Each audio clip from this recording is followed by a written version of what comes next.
घरातच निघाला मारेकरी, व्याहीनेच केली व्याहीची निघृण हत्या, खुनाचा बनाव पोलिसांनी केला भंडाफोड. सुरगाणा, नाशिक. प्रतिनिधी रतन चौधरी. सुरगाणा तालुक्यातील दिनांक 4 सप्टेंबर 2025 रोजी पळसणजवळ हातरुंडी शिवारात गुरुवारी रात्री घडलेल्या एका धक्कादायक घटनेने संपूर्ण परिसर हादरून गेला आहे. गावकऱ्यांना बिबट्याच्या हल्ल्यात मृत्यू असे सांगितलेली घटना प्रत्यक्षात थरकाप उडवणारा खुनाचा बनाव असल्याचे उघड झाले. पोलिसांच्या तपासांती उघड झाले की मृत व्यक्तीचा सख्खा व्याहीच या निघृण हत्येचा मारेकरी आहे. पोलिसांनी आरोपीला बेड्या ठोकताच परिसरात एकच खळबळ उडाली आहे. घटनाक्रम कसा घडला? गुरुवारी दि. शस्त्र, गुन्ह्यातील वस्तू, रक्ताचे नमुने, घटनास्थळी सापडलेले पुरावे यांची तपासणी सुरू आहे. मृतदेहाचा शवविच्छेदन अहवाल आल्यानंतर मृत्यूचे नेमके कारण, हत्येची पद्धत व वेळ याबाबत अधिक स्पष्टता येणार आहे. समारोप. ही घटना एक गोष्ट अधोरेखित करते की नातेसंबंधातील ताणतणाव कधीकधी किती भयंकर रूप धारण करू शकतात. ज्या व्यक्तीवर आपण विश्वास ठेवतो त्याच्याकडून सर्वात मोठा धोका उद्भवू शकतो. हातरुंडीतील ही घटना याचे ज्वलंत उदाहरण ठरली आहे. सध्या गावात पोलीस व वनविभागाचे अतिरिक्त बंदोबस्त ठेवण्यात आले असून आरोपीवर खुनाचा गुन्हा दाखल करण्यात आला आहे. पुढील चौकशीतून या खुनामागील खरे कारण लवकरच उघड होईल अशी अपेक्षा आहे. Divya Bharat BSM news. प्रतिनिधी रतन चौधरी. सुरगाणा. मुख्य संपादक doctor Bhagwat Mahale. Divya Bharat BSM news चॅनलला लाईक करा, शेअर करा आणि सबस्क्राईब करायला विसरू नका.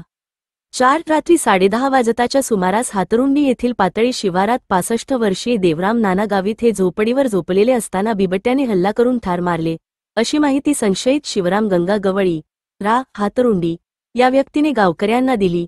रात्री उशिरा संशयिताने गावात धावत येत भीतीदायक स्वरात सांगितले की देवराम यांना बिबट्याने ठार केले. ही बातमी गावभर पसरताच ग्रामस्थांनी धावपळ करून देवराम यांना पळसण आरोग्य केंद्रात नेण्याचा प्रयत्न केला. मात्र ते मृतावस्थेत असल्याचे लक्षात आल्यानंतर सकाळी वनविभागाला कळविण्यात आले. वनविभागाचा संशय, ठसे का नाहीत? सकाळी वनविभागाचे अधिकारी व कर्मचारी घटनास्थळी दाखल झाले.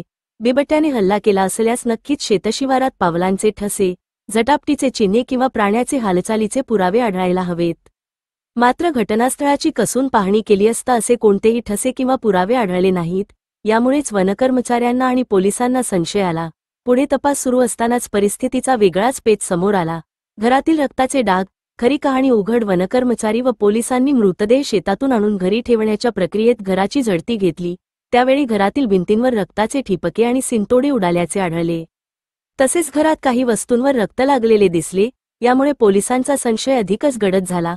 खरा हल्ला शेतात नव्हे तर घरातच झाला असून नंतर बिबट्याचा बनाव रचून गावकऱ्यांना व प्रशासनाला दिशाभूल करण्याचा प्रयत्न करण्यात आला असे प्राथमिक तपासात स्पष्ट झाले.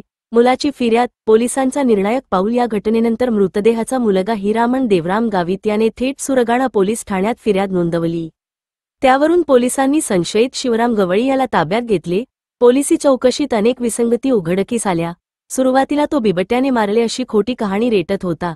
मात्र कठोर चौकशीत सत्य बाहेर आले आणि त्याने खुनाचा गुन्हा केल्याचे स्पष्ट झाले. खून का झाला? कारण अद्याप गूढच. या खुनामागील नेमके कारण अद्याप स्पष्ट झालेले नाही. पोलिसांच्या प्राथमिक अंदाजानुसार कौटुंबिक वाद, मालमत्तेचे भांडण किंवा वैयक्तिक राग या कारणांपैकी कुठले तरी कारण असावे. पोलिसांनी आरोपीला अटक करून त्याची कसून चौकशी सुरू केली आहे. घटनास्थळी वरिष्ठांचा ताफा. या निघृण खुनामुळे हातरुंडी परिसरात तणावाचे वातावरण पसरले होते. परिस्थितीचा ताबा घेण्यासाठी व तपासाची गती वाढवण्यासाठी वरिष्ठ अधिकारी घटनास्थळी दाखल झाले.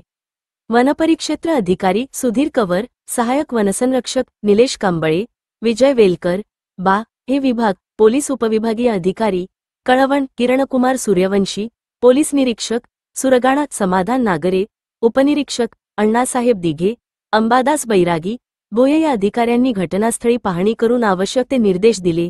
गावकऱ्यांमध्ये खळबळ, अविश्वासाची भावना. हातरुंडी गावातील लोक मात्र या घटनेने थक्क झाले आहेत. ज्याच्यासोबत रोज नांदायचं, आपल्याच माणसाने अशी निघृण कृती केली असेल यावर विश्वास बसत नाही, अशा प्रतिक्रिया गावकऱ्यांकडून व्यक्त होत आहेत. सुरुवातीला बिबट्याच्या हल्ल्याने हादरलेले ग्रामस्थ आता खुनाच्या सत्याने अधिकच घाबरले आहेत. या घटनेने नातेसंबंधातील विश्वासाला मोठा तडा गेला आहे. पोलिसांचा पुढील तपास. सध्या आरोपी शिवराम गवळी पोलिसांच्या ताब्यात असून त्याची चौकशी सुरू आहे.